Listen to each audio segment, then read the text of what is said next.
uh, there was probably at times 15 to, what's that?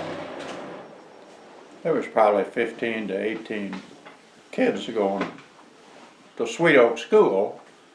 And so I don't know who thought the idea up bringing some tobacco and the little papers that you roll cigarettes with. But anyway, the neighbor girl right up here, Mary Litchfield, her dad was a chain smoker. He smoked lots of Prince Albert in a can. So she got to slipping one of those out and bringing them to school, and we got, us kids got to smoking. Well, Joyce and I was in the 3rd grade.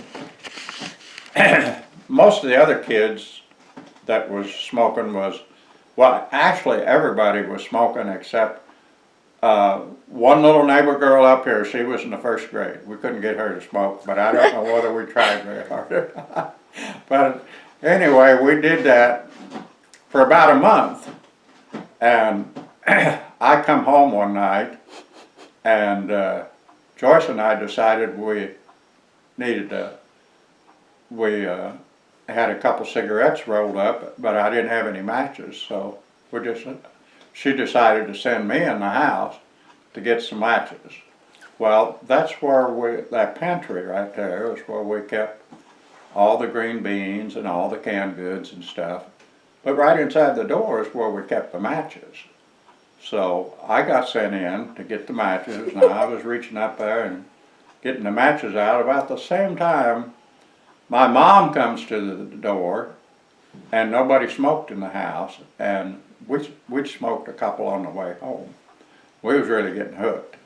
And anyway, I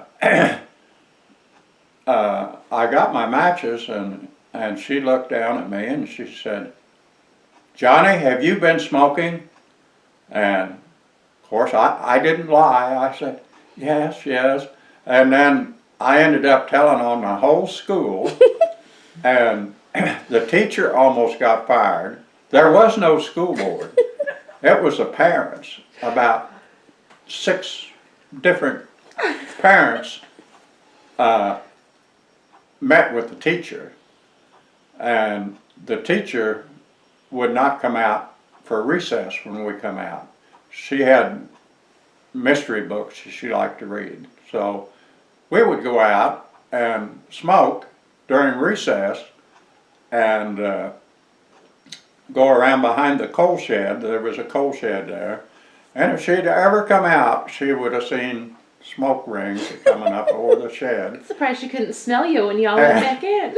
And so that ended our smoking, but the bad thing was yet to come, because Joyce and I knew we was going to get punished, and we didn't get a whipping, nothing happened, and about a week later there was a circus coming up that only come to town like every 3 to 5 years at Edina, and we was planning on that circus, going to that. And so my folks was getting ready to go, and they would always say, you kids got to get ready, we're going to be leaving in a little bit. Never said a word. So my grandparents was living with us, and they wasn't wanting to go to the circus anyway.